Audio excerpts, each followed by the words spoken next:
Assalamualaikum warahmatullahi wabarakatuh. Video kali ini kita akan membicarakan tentang Tasawuf Islam tingkatan 5, pelajaran yang kelima, iaitu sistem pentadbiran dan pengurusan Islam. Mari kita belajar.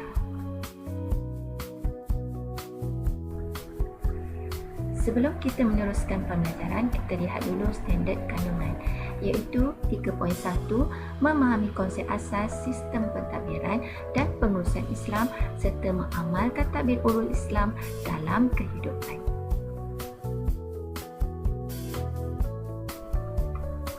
Standard pembelajaran bagi tajuk ini ada 4. 3.1.1 menjelaskan konsep asas pentadbiran dan pengurusan dalam Islam.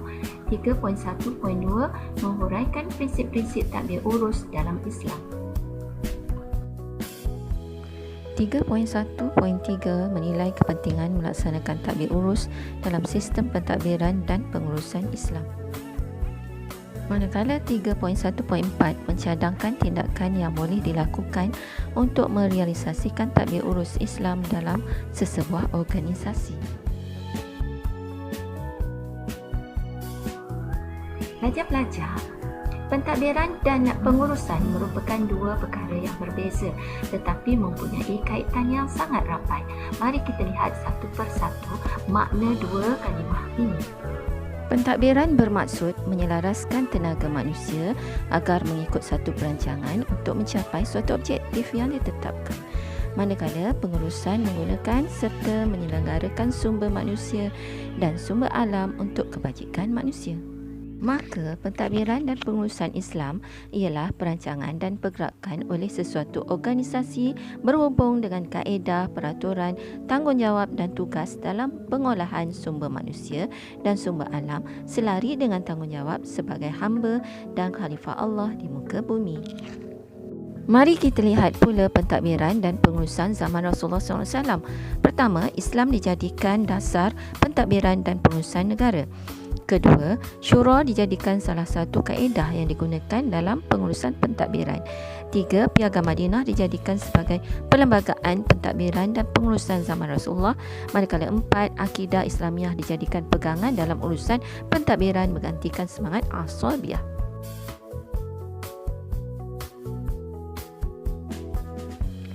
Di zaman Khulafa' Ar-Rasyidin merupakan sistem yang dikemaskini daripada sistem pentadbiran dan pengurusan yang diamalkan pada zaman Rasulullah SAW.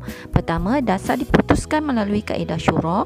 Khalifah berperanan sebagai ketua eksekutif dan perundingan serta merupakan panglima tertinggi dalam pentadbiran. Pentadbiran setiap wilayah diketuai oleh gubernur dan dibantu oleh setiausaha dan pegawai tertentu di jabatan. Institusi Baitul Mal didirikan pada peringkat pusat dan di setiap wilayah. Maksud Sahib Al-Surtah ialah pegawai polis, Sahib Al-Kharaj pegawai cukai, manakala Bait Al-Mal ialah pegawai perbendaharaan negara. Sekarang kita lihat pula prinsip tadbir urus dalam Islam. Pertama, bersumberkan Al-Quran dan Hadis. Kedua, bermatlamatkan dunia dan akhirat. Ketiga, pentadbir sebagai pemegang amanah.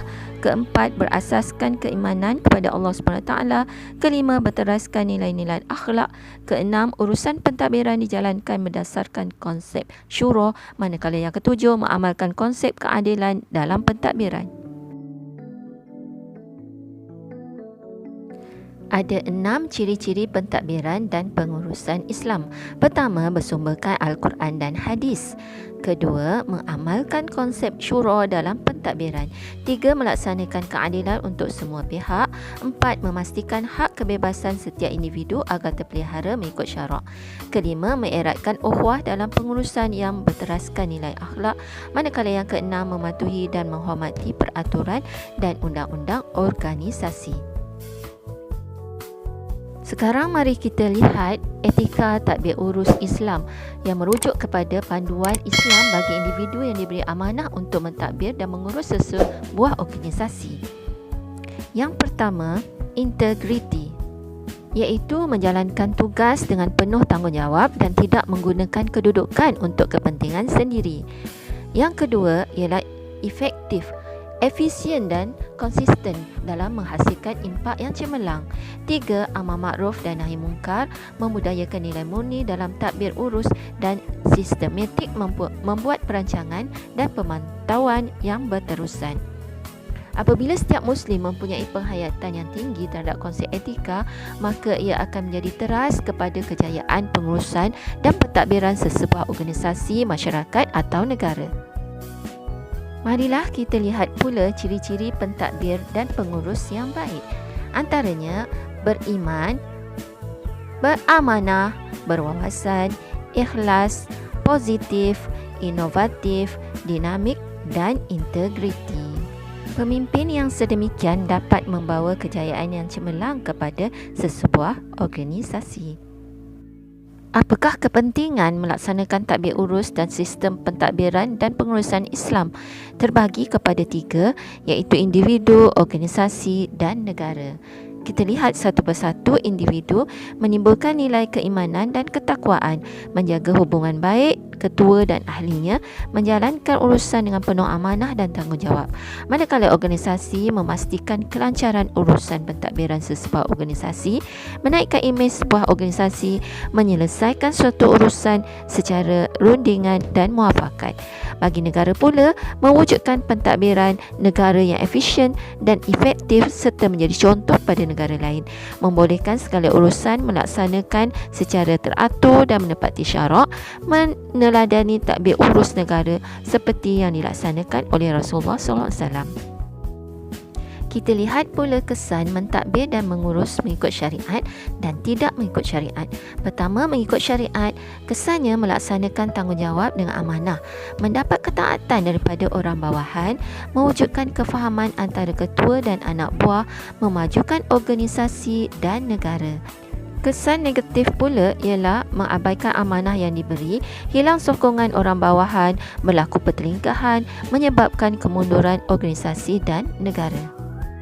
Antara tindakan untuk merealisasikan tadbir urus Islam dalam organisasi adalah mengadakan mesyuarat dalam segala urusan, menjaga kebajikan setiap pekerja, memberi kerjasama dalam menyelesaikan tugasan dan memberi penghargaan kepada staf yang cemerlang. Pasti dapat menambah semangat lagi pada para pekerja. Sekian video untuk kali ini, semoga memberi manfaat. Teruskan pembelajaran pelajar-pelajar sekalian, semoga cemerlang. Jangan lupa like, subscribe dan share. Semoga kita dapat berjumpa lagi dalam video akan datang.